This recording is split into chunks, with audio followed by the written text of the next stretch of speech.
예, 우리 좌우 앞뒤 계신 분들과 한번 인사 나누겠습니다. 우리 새해 복 많이 받으십시오. 한번 인사하겠습니다. 예, 우리나라 명절 인사가 참 좋은 것 같습니다. 우리 창세기를 보고 있는데 하나님께서는 우리에게 복을 주시길 원하시고 너희는 세상에 복이 될지라 그렇게 이야기를 하는데 우리도 하나님이 주시는 복이 우리 서로에게 가득하기를 그렇게 축복하면 좋겠습니다. 지난 시간에는 하나님의 부르심을 받아 아브라함이 순종하는 모습을 우리가 보았습니다. 하나님의 부르심의 핵심이 무엇입니까? 너희의 주도권을 나에게 넘겨달라라는 것입니다. 앞으로는 너의 지혜로 사는 것이 아니라 하나님 말씀에 순종하여 살아가는 것입니다. 이에 아브라함은 고향과 친척과 아비 집을 떠나 마침내 가나안 땅으로 들어간 것입니다. 이 첫 부분에서 우리는 믿음의 조상 아브라함이 정말 대단하다 그런 생각을 갖게 됩니다. 그런데 가나안 땅에서 아브라함에게 곧 문제가 생기게 됩니다. 오로지 하나님 말씀에만 순종하여 그분이 지시하신 땅으로 왔는데 이곳이 어떤 땅입니까? 결코 살기 좋은 땅이 아니라는 것입니다.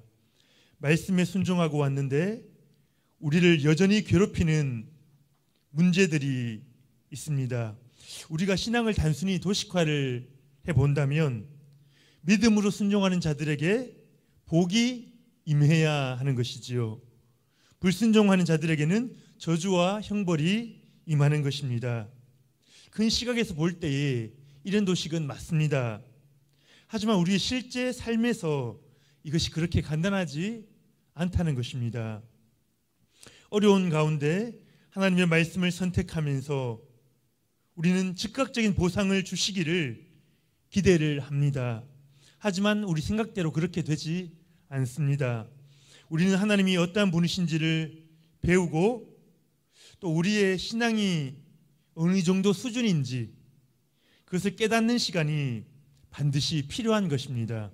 그래서 순종해서 축복을 향하는 그 도식 사이에는 훈련 또는 성숙을 위한 시간이 반드시 필요한 것입니다.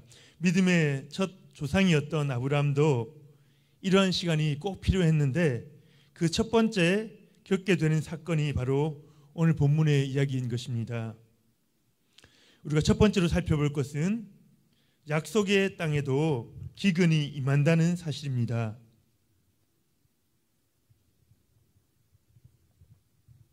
아브라함은 모든 것을 버리고 하나님 말씀을 붙잡고 가나안 땅으로 왔습니다.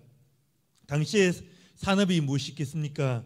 농업과 목축업 아니겠습니까? 아브라함은 많은 가축대를 거느리고 거처를 이동하고 있는 목축업자라고 볼 수 있습니다. 목축을 위해 가장 필요한 것은 목초지와 물입니다.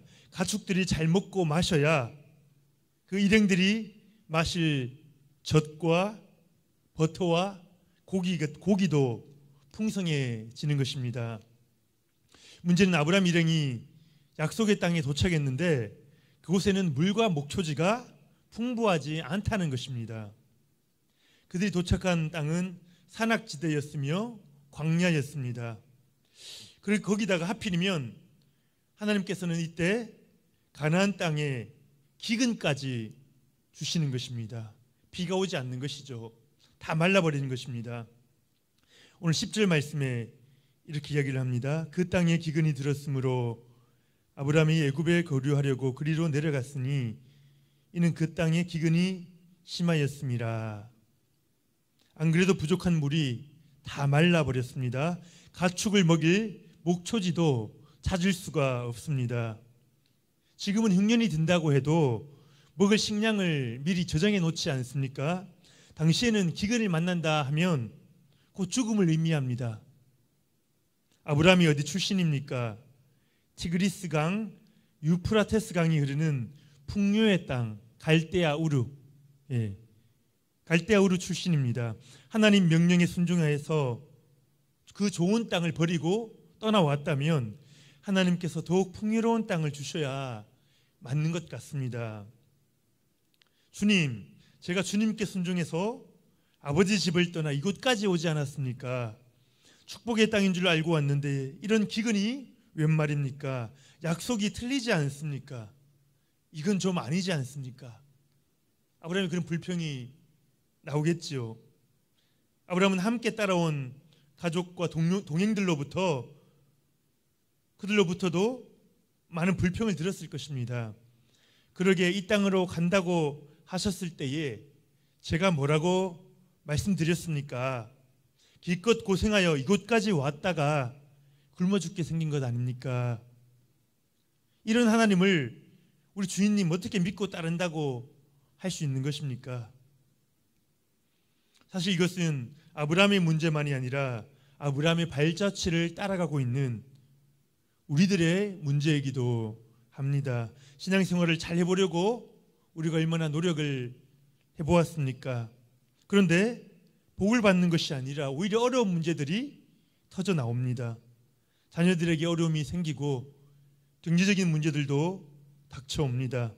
다시 말하면 하나님께서 있으라고 한 장소에 분명히 거기 있었는데도 불구하고 그 약속의 장소에 기근이 일어나는 것이지요. 세상 사람들이 가장 이해하지 못하는 것이 어쩌면 이런 것입니다. 순종에도 복을 주지 않는 것처럼 보이는 그런 신을, 그런 하나님을 왜 그렇게 힘들게 믿느냐는 것이죠. 나를 부하고 강하게 만들어주지 않는 신을 왜 그렇게 따르려고 노력하느냐 하는 것입니다. 아브라함이 그랬던 것처럼 신앙을 배워나가고 있는 우리도 우리의 신앙 여정 가운데 이러한 의문에 휩싸일 때가 분명히 있습니다. 하나님께서 약속의 땅에서 아브라함에게 기근을 주신 이유가 무엇입니까? 자신의 자녀를 괴롭히시고 가지고 노시는 그런 하나님이십니까? 우리가 고통받기를 원하시는 하나님이십니까? 우리가 그런 사탄의 속삭임이 계속 듣습니다. 너희 하나님은 선한 분이 아니야. 믿을 만한 분이 아니야. 여기서 단념해버려. 우리가 이 속삭임에 넘어가면 우리는 곧 하나님께 이 불만을 터뜨리게 되고 믿음의 줄을 놓아버릴 때도 있는 것이죠. 하나님은 자신이 어떤 분이신지를 알려주기를 원하시는 것입니다. 어려움 가운데서 길이 없는 것처럼 보이는 가운데서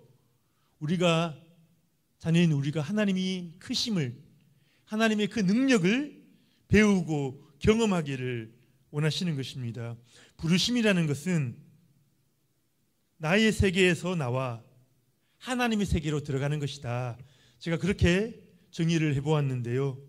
그 하나님의 세계가 어떻게 작동하는지, 어떻게 돌아가는지, 위대하신 하나님의 능력이 어떻게 그 안에 작용을 하고 있는지를 우리가 배우기를 하나님이 원하신다는 것입니다. 하나님의 부르심을 입은 자들은 사단과의 전투를 시작하게 됩니다. 그런데 이 사단이 결코 만만치 않다는 것입니다. 그래서 우리에게는 훈련이 필요하지요. 우리를 유혹하고 핍박하여 넘어뜨리려고 합니다. 훈련이라는 것은요, 결코 쉬운 훈련이라는 것은 없습니다. 쉬운 훈련이라는 단어 자체가 모순적이지 않습니까?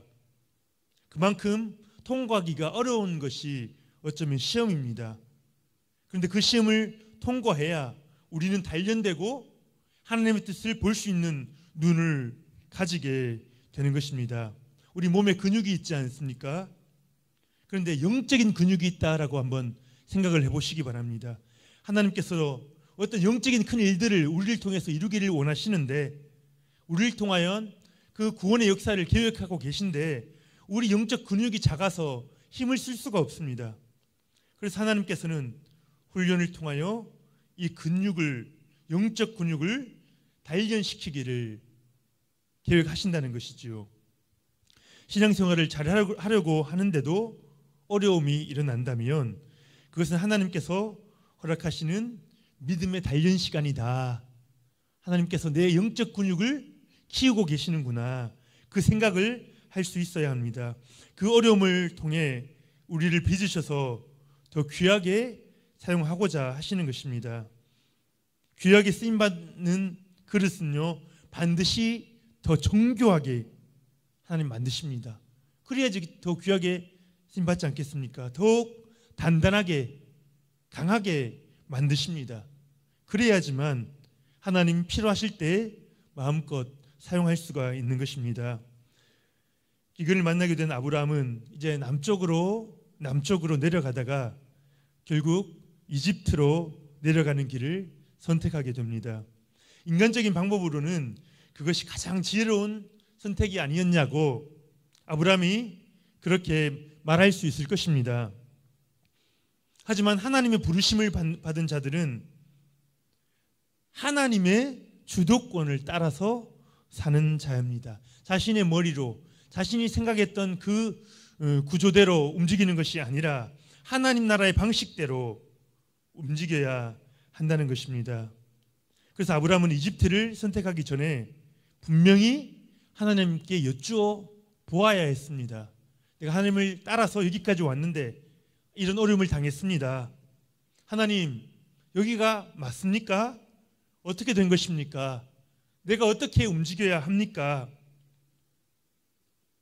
그리고 만약 하나님이 가라고 하신 곳이 그곳이 맞다면 힘들더라도 끝까지 그 자리를 지키며 하나님의 도우심을 신뢰하고 있어야 하는 것입니다. 하나님께서 있으라고 하신 곳에 계속 거하는 것이 신앙생활의 시작이거든요.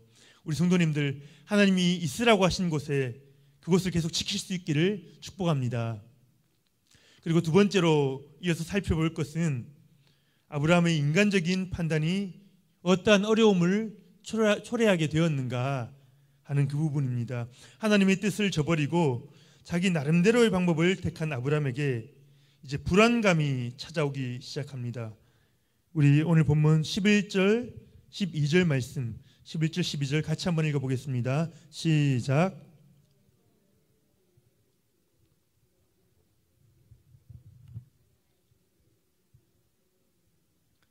애굽 사람이 그들을 볼 때에 이르기를 이는 그의 아내라 하여 나는 죽이고 그대는 살리리니.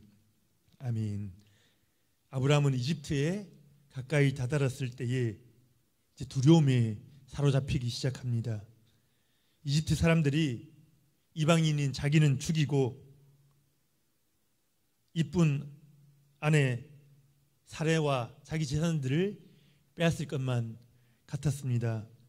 이집트인들이 외국 여자들을 좋아했다라는 그런 기록도 있다고 합니다.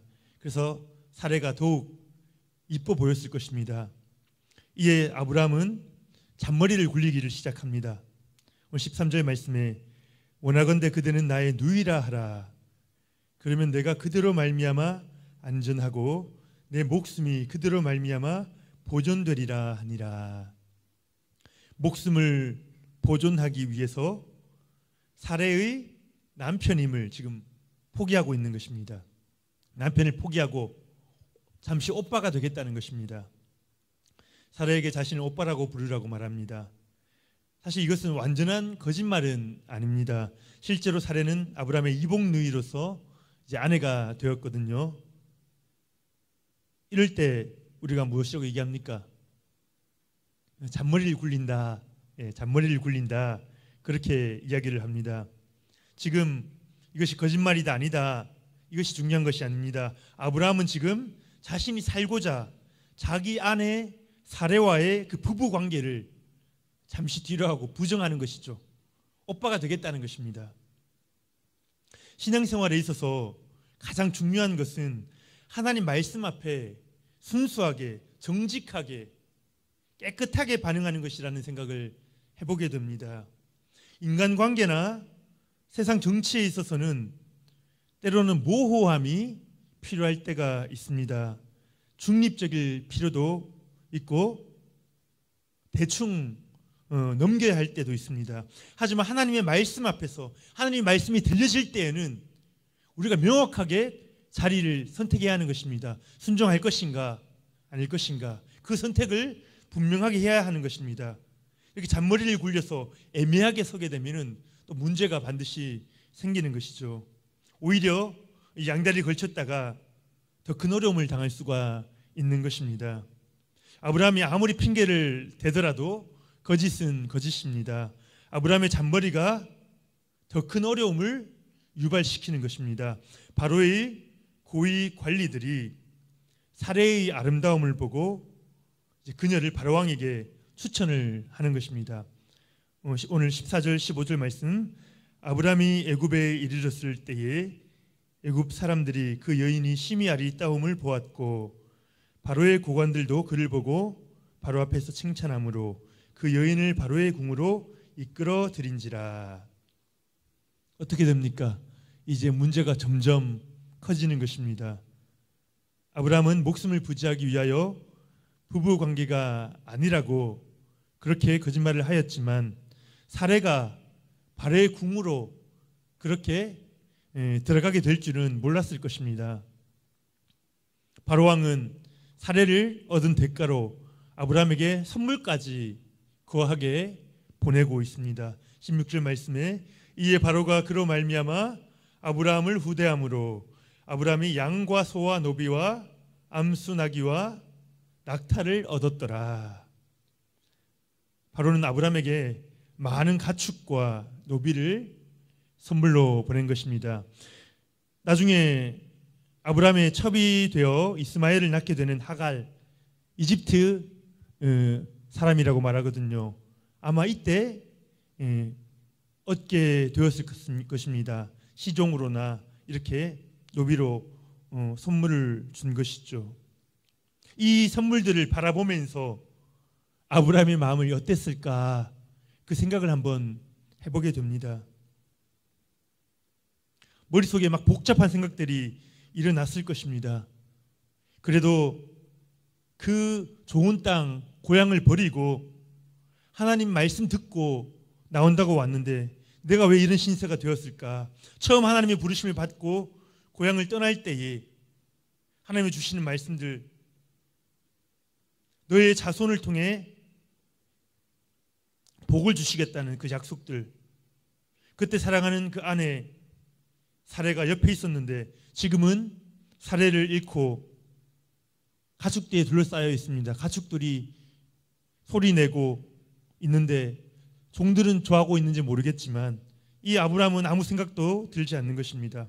도대체 내가 지금 무엇을 하고 있는 것일까?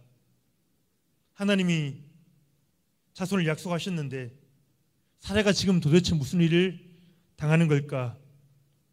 내가 왜 이집트로 내려왔을까? 무엇부터 잘못된 것일까? 하나하나 되돌아보면서 자신의 삶을 돌이켜보는 것입니다.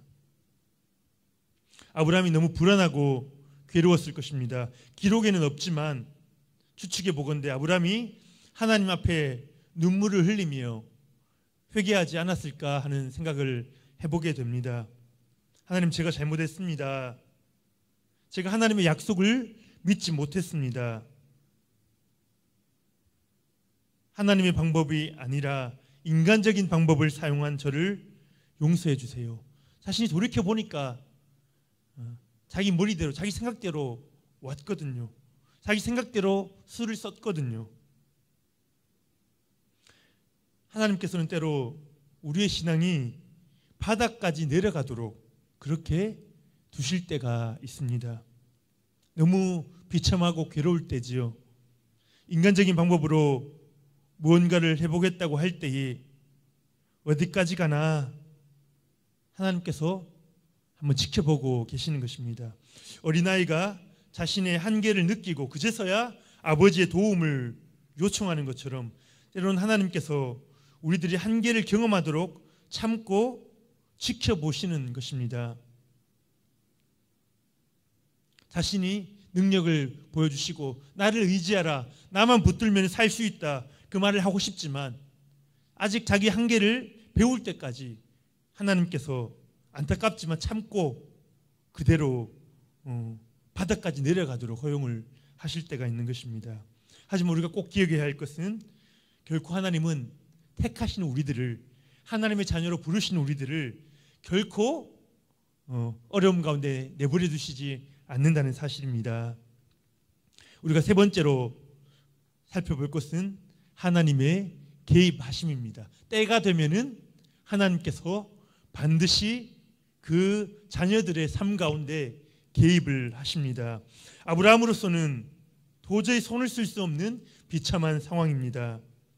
자기 힘으로 할 수 있는 것이 아무것도 없습니다.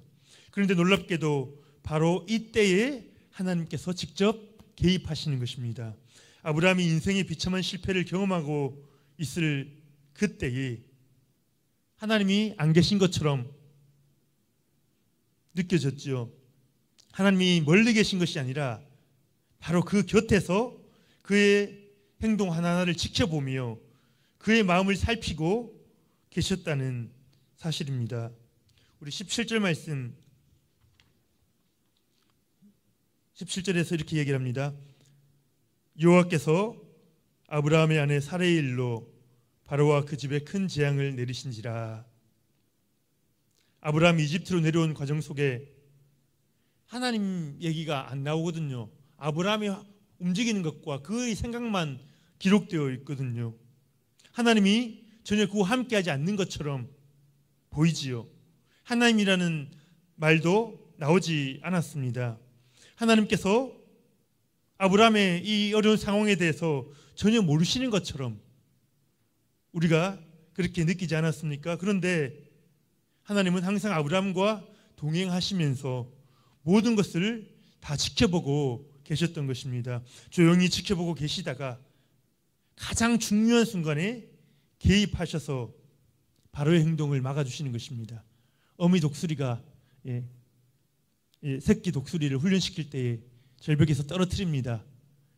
밑에 떨어질 때까지 계속 두고 보고 있다가 마지막 떨어지기 땅에 지면에 닿기 전 그 찰나에 낚아채는 것처럼 하나님께서 조용히 지켜보고 계시다가 딱 필요한 그 때가 되자 개입하셔서 바로의 행동을 딱 막으시는 것입니다. 여기까지야, 더 이상은 안 돼, 막으시는 것입니다. 하나님의 개입과 관련해서 두 가지를 살펴볼 건데요. 첫 번째로는 사레의 몸과 마음을 하나님께서 보호해 주셨다는 사실입니다. 오늘 18절, 19절 말씀 18절, 19절 말씀 우리 같이 한번 읽어보겠습니다. 시작. 바로가 아브라함을 불러서 이르되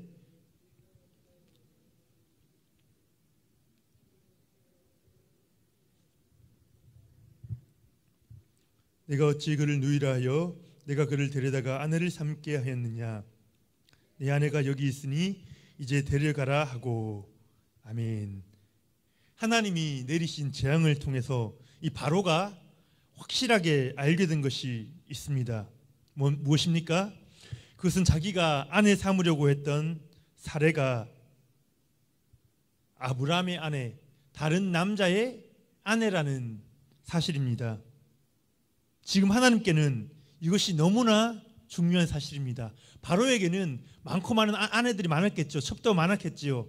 한 명이 아내가 있느냐 없느냐, 자기가 좋아하는 사람 누구를 데려오느냐 할 때 별로 중요하지 않았을 것입니다. 하지만 하나님께서는 이 사실이 너무나도 중요한 것입니다. 하나님은 아브라함을 부르시고 사레를 통해서 자식을 주시고 그 자손들을 통하여 결국은 구원자 예수 그리스도를 이 땅에 보내시고자 하나님은 이미 다 계획을 하셨던 것입니다.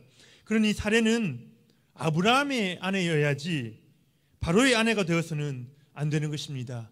바로가 아내를 삼으려고 데려왔지만 하나님께서 결코 허용치 않으시는 것입니다.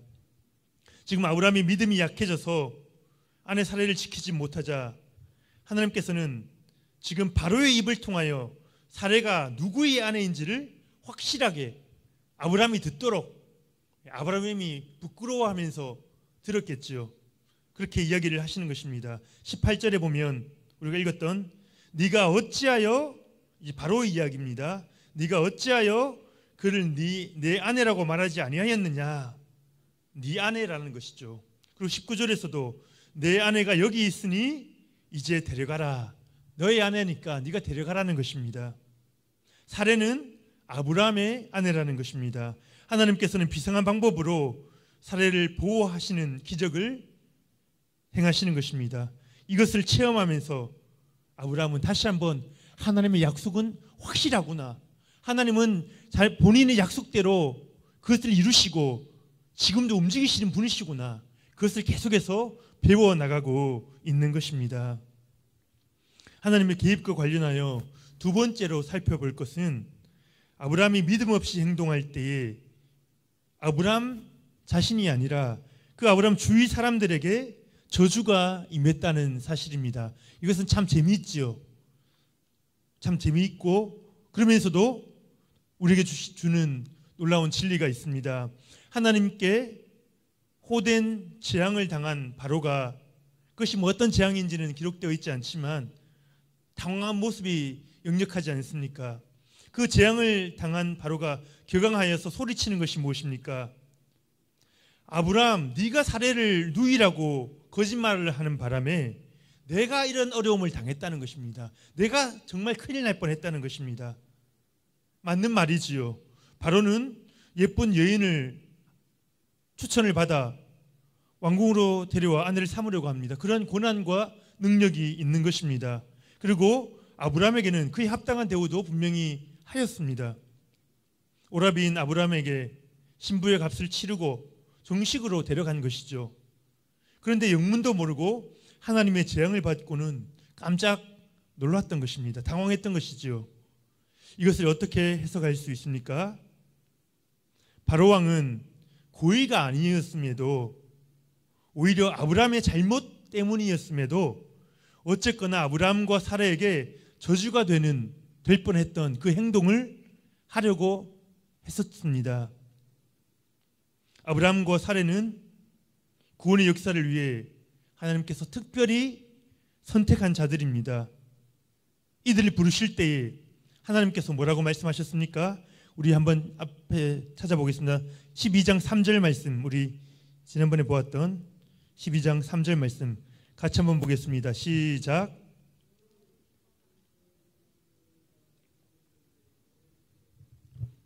내가 저주하리니 땅의 모든 족속이 너로 말미암아 복을 얻을 것이라 하신지라. 아멘. 하나님께서는 아브라함을 선택하시고 그를 세심하게 지키시고 친히 보호하십니다. 아브라함의 입장에서는 기근을 만나서 어려움을 당하기도 하고 답답하기도 하고 생의 바닥을 치는 그 기분 너무 힘들었겠지만 하나님께서는 그를 세심하게 보호하고 계십니다. 하나님께서는 아브라함을 축복하는 자를 축복하시고 저주하는 자를 저주하심으로 아브라함을 계속하여 보호하고 계셨던 것입니다. 다시 말하면 네가 모르고 실수하더라도 누군가가 너희가 나의 백성에게 해가 되는 행동을 하려고 한다면 내가 결코 가만히 있지 않을 것이다. 내가 결코 좌시하지 않을 것이다. 지금 바로가 애매하게 이 상황에 처했던 것입니다. 하나님의 이런 불호령 같은 목소리를 아마 바로가 듣지 않았는가 생각을 해보는 것입니다. 우리가 믿음으로 순종하면 우리 주변 사람들까지 복을 받습니다. 하지만 반대로 우리가 불순종할 때에 우리의 이웃들이 우리로 인하여 어려움을 당하게 됩니다. 우리가 잘났기 때문이 아니죠. 하나님께서 우리를 그런 존재로 삼으셨다는 것입니다. 할렐루야. 아무 능력 없고 연약하고 추한 우리들을 당신의 자녀로 삼으셨고 보호하시겠다는 것입니다. 그것이 하나님의 의지라는 것입니다. 하나님이 우리만 편애하시고 세상 사람들은 아무래도 괜찮다, 세상 사람들은 싫어하신다, 그런 이야기가 결코 아니지요. 우리가 주도권을 하나님께 넘겨드리면 하나님께서는 이 땅에서의 축복의 주도권을 너희에게 주시겠다는 것입니다. 너희가 이 땅의 축복을, 주도권을 가지고 나의 복을 가지고 살아가는 것입니다. 너희가 나의 세계로 들어오면 내가 너희에게 복을 채워주시겠다는 것입니다. 이 세상에 복을 끌어오는 축복의 통로로 우리가 부름받은 줄 믿습니다. 너는 복이 될지라 라고 하나님은 오늘도 우리에게 말씀하시는 것입니다. 이제 말씀을 마무리하고자 합니다. 오늘 말씀에서 꼭 기억해야 할 사실은 아브라함이 그 불신앙에도 불구하고 하나님의 보호는 계속해서 아브라함을 지키고 있다는 사실입니다. 아브라함이 하나님의 약속을 굳게 붙들었습니까? 안타깝게도 예라고 대답할 수 없지요. 아닙니다.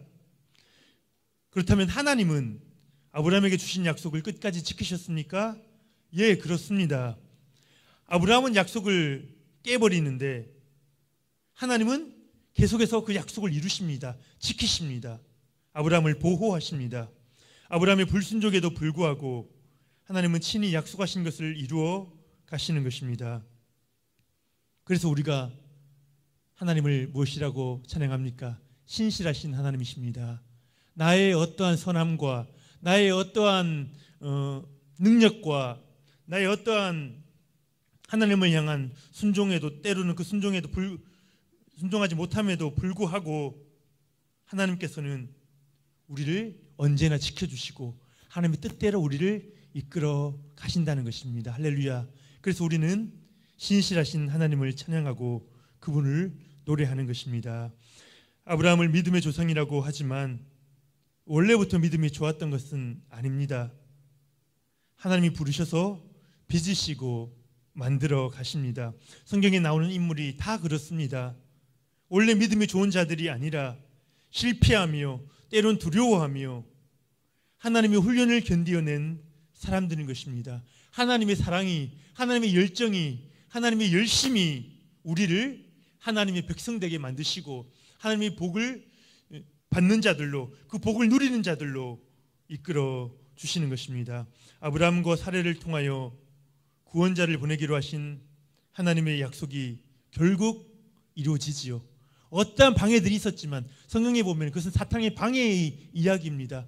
하나님은 구원자를 보내시겠다고 준비하시고 사탄은 그것을 막으려고 방해하는 이야기입니다. 얼마나 사탄의 방해가 심했습니까? 그런데도 불구하고 하나님께서는 결국 구원자 예수 그리스도를 이 땅에 보내주시는 것입니다.